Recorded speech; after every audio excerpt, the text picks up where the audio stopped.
तो राउटर से सर्वर होता। DHCP किस राउटर पे असाइन करना है तो आप किसी भी राउटर पे ले सकते हो। जो आपके पास फिजिकल राउटर जो है, जैसे हमारे पास 19 सीरीज के राउटर्स हैं, तो 19 सीरीज में आपके पास 3 सीरीज मिलती है, 1905, 1921, 1942, और या तो 2800 सीरीज के राउटर ले लो तो 2800 सीरीज में आपको 2811 मिलेगा। अब जनरली होता क्या है कि जब हम राउटर लेते हैं तो हम यहाँ पे क्लिक करते हैं, इधर क्लिक करते हैं और यहाँ से राउटर्स लेते हैं। यहाँ से कभी मतलब क्यों? क्योंकि यहाँ पे फुल्ली कॉन्फ़िगर्ड राउटर नहीं होता। एग्जांपल मैं 2811 का राउटर लूँ, ठीक है, इस राउटर पे क्लिक करके और चेक करते हैं, जस्ट अ सेकंड, देखो अब इसमें कोई भी पोर्ट्स नहीं है, ठीक है, ये सारे पोर्ट्स गायब है, तो हमें मैनुअली एक एक करके यहाँ पे सारे पोर्ट्स लगाने पड़ेंगे। तो हम क्या करते हैं, फुल्ली कॉन्फ़िगर्ड राउटर लेते हैं। फुल्ली कॉन्फ़िगर्ड राउटर क्या, आपको इधर जाना है मिसलेनियस पे, और मिसलेनियस के अंदर यहाँ पे 2811 का सबसे पहला राउटर, इधर क्लिक करेंगे। अब देखो इसमें सारे पोर्ट पहले से लगे हुए हैं, और एडिशनली जो पोर्ट और आपको चेंज करने, तो वो पोर्ट आपको इसको हटा करके और यहाँ पे और पोर्ट लगा सकते हो, चाहे वो सीरियल पोर्ट हो, चाहे फाइबर के पोर्ट हो, या फिर चाहे इथरनेट के पोर्ट हो, ठीक है। तो 2811 का राउटर और देन स्विच, ठीक है। पीसी अपने अकॉर्डिंग, जैसे आपको सबनेटिंग करनी हो तो उसके अकॉर्डिंग आप यहाँ पे पीसी ले सकते हो, 1 2 4 6, ठीक है। तो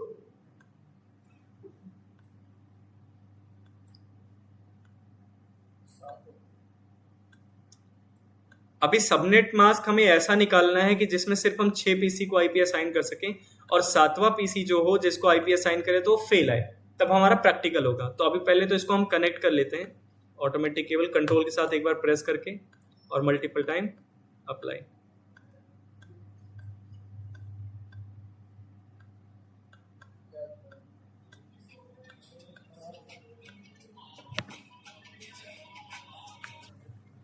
ठीक है, वैन पोर्ट है तो ये बाय डिफॉल्ट डिसेबल होता है। तो सबसे पहले चेक करना है हमारे राउटर का पोर्ट कौन सा है। यहाँ पे FA0/0 है तो इसको आईपी देनी है तो आप आईपी दे सकते हो, नहीं आईपी दोगे तो भी ये बिना आईपी दिए भी DHCP पे असाइन करेगा, बट मैनुअल आईपी आपको पता होनी चाहिए कि रेंज क्या है। तो आप शुरू से स्टार्ट करते हैं इसको।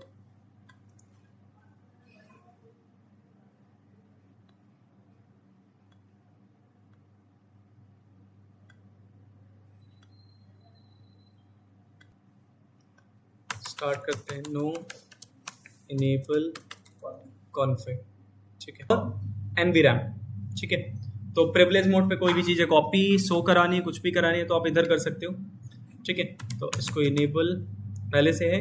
कॉन्फिग मोड पे सारी एग्जीक्यूशन की कमांड, जो कमांड एग्जीक्यूट करनी हो तो आप कॉन्फिग मोड पे जाके करते हो। सबसे पहले चेक करना है INT, हमारे पास इंटरफेस क्या है, FA0/0 मतलब फास्ट इथरनेट है, INT का मतलब होता है इंटरफेस। आप शॉर्ट फॉर्म लिख के टैप करोगे तो भी आएगा। तो इंटरफेस FA0/0, और उसके बाद आपको क्या डालनी है, आईपी कोई भी रेंज में डाल देनी है। इसी रेंज में आईपी लेते हैं 192.168.1.1 255.255.2550 एंड नो शर्ट चलाते हैं पोर्ट को अप करने के लिए। बाय डिफॉल्ट हमारे पोर्ट क्या होता है, शट डाउन होते हैं, तो जैसे आप नो शर्ट कमांड चलाएंगे तो अप हो जाएगा, ठीक है। ये होती है राउटर को आईपी असाइन करने की कमांड। और नेक्स्ट कमांड है राउटर पे DHCP कैसे चलाना है, DHCP कैसे असाइन करने हैं। तो इसको एग्जिट करके IP DHCP पूल का नाम कुछ भी देना, मैं टैग दे देता हूँ, ठीक है। इसके बाद आपको डिफॉल्ट राउटर में राउटर की IP डाल सकते हो, ओके। फिर आपको नेटवर्क डालना है कि रेंज कहाँ से कहाँ तक, मतलब IP कहाँ से कहाँ तक स्टार्ट करे। तो ये आपको डिफाइन कर लेना है कि IP कहाँ से कहाँ तक स्टार्ट करेगी। और मैं चाहता हूँ कि इसमें सबनेटिंग हो। सबनेटिंग के लिए एग्जांपल 1 2 3 4 5 6 7 पीसी हमने लिया है, तो मुझे 6 पीसी के लिए IP निकालनी है। अब जैसे मुझे 6 पीसी चाहिए तो 29 आएगा हमारा प्रीफिक्स। 29 कैसे आएगा, तब हम उसमें 8 पीसी निकालेंगे और जिसमें से 2 ब्रॉडकास्ट और नेटवर्क के लिए रिजर्व होगा, तो हमारी वैलिड IP जो होगी वो 6 होगी। तो IP हमारी रेंज क्या जाएगी, 192.168.1.0/29। अब 29 में क्या आएगा, 255.255.255.248, और इसमें 8 पीसी मिल जाएंगे, ठीक है। यहाँ पे नेटवर्क लिखेंगे 192.168.1.0/255.255.255 एंड .248। ओके, तो इस रेंज में वो आईपी असाइन करेगा। ठीक है, नेटवर्क के बाद आपको यहाँ पे एक बार चेक कर लेना है, शो आईपी डीएचसीपी पूल, तो अब ये पूरी रेंज दिखा देगा। ठीक है, कि कितनी आईपी है, टोटल आईपी कितनी मिलेगी, एक्सक्लूड आपने कोई नहीं किया है, लीज पे अभी कोई नहीं है। अब लीज पे कोई नहीं है मतलब कि किसी पीसी को आईपी असाइन नहीं हुई है। आपकी रेंज कहाँ से आई, 1 से लेके 6 तक आएगी। ठीक है, तो अब हम क्या करते हैं, पीसी पे चल के स्टार्ट कर लेते हैं। डेस्कटॉप, आईपी और डीएचसीपी स्टार्ट करो। डीएचसीपी रिक्वेस्ट फेल, कहाँ फेल हो गया भाई। ठीक है, 1.2 एक एक करके फटाफट स्टार्ट कर लेते हैं। 3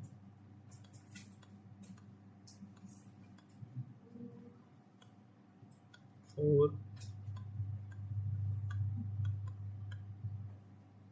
5। तो सर मतलब हर पीसी को मतलब जाके ओपन करनी पड़ेगा डीएचसी, 6 ओपन नहीं होगा 6। ठीक है, अब 1 से लेके 6 तक इसने असाइन कर दिया। यहाँ पे मैंने 7 लगाया था ना, मैं 6 पीसी करता हूँ। 6 पीसी क्यों करता हूँ, क्योंकि मैंने राउटर को भी एक आईपी दे दी है ना पहले से, तो वो राउटर को भी 1 काउंट करेगा।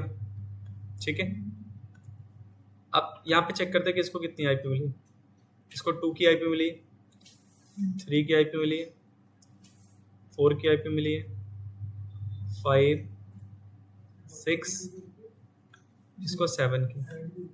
अब 7 की आईपी देखो नहीं मिलेगी इसको क्या मिलेगी, अपीपा की आईपी मिलेगी। क्यों, जो राउटर होगा उसको एनआईडी, जैसे हमने 6 पीसी को यहाँ पे असाइन करने के बाद 7th पे जैसे हमने असाइन किया तो ये इसको अपीपा आईपी मिल गई। ये क्या होता है सर? अपीपा मतलब जब डीएचसीपी फेल होता है, डीएचसीपी किसी को आईपी असाइन नहीं कर पाता, तब अपीपा आईपी मिलती है। अपीपा आईपी में जस्ट एग्जांपल कि मैं किसी पीसी को फिर से स्टैटिक आईपी दे दूं, इसको मैं स्टैटिक पे क्लिक कर दूं और जिसको अपीपा आईपी मिली थी उसको फिर से मैं स्टैटिक करके और डीएचसीपी करूंगा तो उस वाली आईपी को यहाँ पे असाइन कर देगा। मतलब ये एक सिंपल वे में ऐसे काम करता है, फर्स्ट कम फर्स्ट सर्व।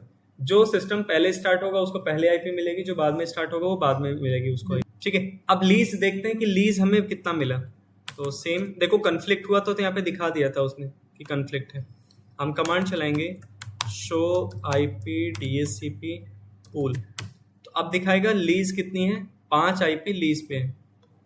ठीक है, एक्सक्लूडेड कोई नहीं है, ये पूरी उसकी रेंज है।